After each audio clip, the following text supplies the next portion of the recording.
Good evening and welcome to the news at 10. On the second day of an official visit to Canada, His Majesty King Abdullah was guest of honor at a lunch banquet hosted by the Governor-General David Johnston and Mrs. Johnson. In attendance were Prime Minister Justin Trudeau and Mrs. Trudeau, as well as senior Canadian officials and His Majesty's accompanying delegation. In remarks at the banquet at the Rideau Hall in Ottawa, the residence and workplace of the Governor-General, His Majesty hailed Jordanian-Canadian relations, which he said are founded on the shared values of tolerance, compassion and mutual respect, as well as upholding equal rights and human dignity. In his welcoming speech, Johnson thanked His Majesty for the visit and said his country is keen to take bilateral relations to new levels of cooperation. Minister of Justice Awad Abu Jarad, upon instructions from the Cabinet during today's session, said he has proceeded with the necessary legal measures to pursue the extradition of former Jordan Phosphates Mines Company CEO Walid al-Kurdi, who is convicted of abuse of office and embezzlement. The Cabinet had earlier tasked Abu Jarad to proceed with legal steps for Kurdi's extradition and to retrieve all money acquired illegally. The minister said the General Prosecutor has sent the Interpol's office in Amman an arrest warrant or red notice for Kurdi to be dispatched to the Interpol's headquarters in Paris. The Cabinet requested that all available legal options be reviewed in coordination with the General Prosecution to issue the red notice for Kurdi's arrest and extradition to the competent authorities.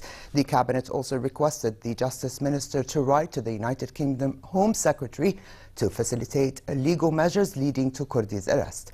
Abu Jarad, in his statement to Petra News Agency, said the letter to the British Home Secretary will be sent tomorrow. Jordan condemned the storming of Al-Aqsa Mosque Al-Haram Sharif by two members of the Israeli Knesset who broke into the holy compound in occupied East Jerusalem, escorted by police. State Minister for Media Affairs Mohammed Al-Momeni described the Israeli government decision to lift a ban on visits to Al-Aqsa Mosque by Knesset members as irresponsible and said it would exasperate tension at the site. He said Jordan looks forward to the international efforts, particularly by the United States, to resume Palestinian-Israeli peace talks to achieve peace based on the two-state solution. Al-Momeni demanded that Israel take measures to halt provocations by Jewish extremists against Al-Aqsa and to maintain the ban on visits to the compound by Israeli lawmakers. Meanwhile, UN Secretary General Antonio Guterres voiced his commitment to a two-state solution between the Palestinians and Israelis. He spoke during a visit to the West Bank town of Ramallah, where he met with Palestinian Prime Minister Rami Hamdallah and voiced support to a serious political process aimed at achieving a two-state solution and improving the living conditions of Palestinians. Hamdallah, for his part, called on the international community to pressure Israel to abide by international law. In a joint news conference with Hamdallah, the UN chief noted a disagreement regarding Jewish settlements on West Bank lands.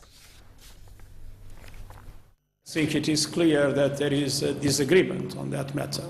We believe that settlement activity is illegal under international law. We believe it is an obstacle to the two-state solution, and so we obviously are in disagreement with what was said. I do not make any comments about the timing of it.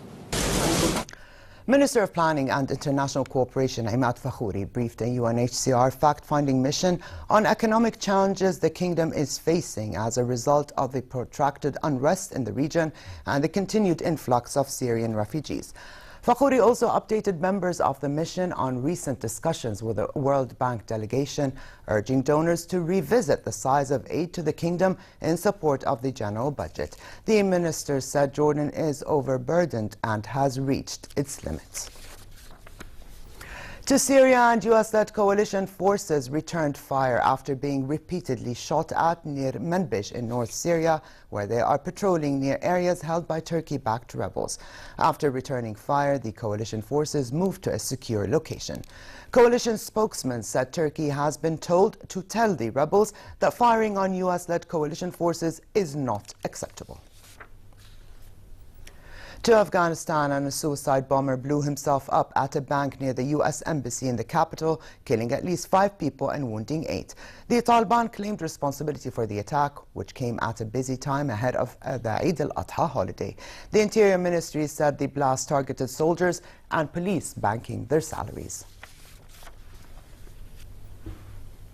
The United Nations condemned North Korea's missile launch over Japan and called on Pyongyang to comply with international obligations and work toward reopening communications. A spokeswoman for the UN Secretary General said in a statement, the launch undermines regional security and stability and efforts to create space for dialogue. North Korea fired ballistic missile over Japan's northern Hokkaido island, and that prompted reactions from world leaders. The White House said U.S. President Donald Trump and Japanese Prime Minister Shinzo Abe spoke and agreed that North Korea poses a grave and growing direct threat to the United States, Japan, and South Korea.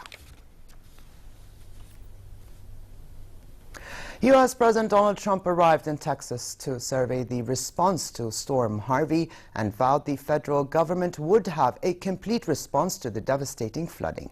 The slow-moving storm has brought catastrophic flooding to Texas, killing at least 9 people, leading to mass evacuations and paralyzing Houston, the 4th most populous U.S. city. Much of the Houston metropolitan area, with a population of 6.8 million, remained underwater, with some parts of the region recording more than 1 meter of rain since the storm's arrival. Through the night, police, firefighters, and National Guard troops in helicopters, boats, and trucks continued to pull stranded residents from flooded homes. It is the time of year in Spain, La Tomatina Festival. Around 160 tons of tomatoes were loaded onto 6 trucks heading to Buñol for the annual tomato fight due to take place tomorrow.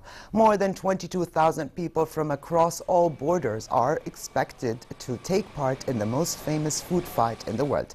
By midday tomorrow, a firecracker sets the start for La Tomatina, and the trucks drive through Buñol's central street, providing ammunition for the revelers to enjoy themselves.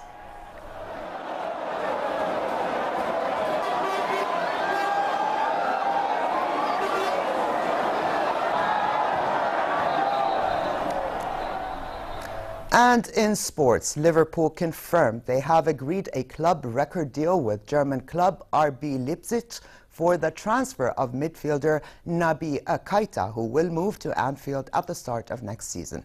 The 22-year-old Guinea international was identified as a priority signing by Liverpool manager Jurgen Klopp, but Leipzig, who are in the Champions League this season, were unwilling to let him leave in the current transfer window. Keita has a $62.14 million release clause in his contract, and Liverpool agreed to pay an undisclosed premium on that amount to secure his services in advance. He officially joins Liverpool in July next year.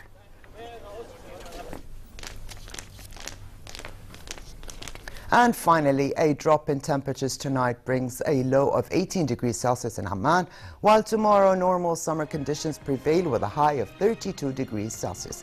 The Gulf of Aqaba should continue to expect a hot day tomorrow as temperatures hit 40 degrees Celsius with northwesterly moderate winds and calm seas. And that's all for tonight. I'm Alia Tuqan. Thank you for joining us and have a pleasant evening.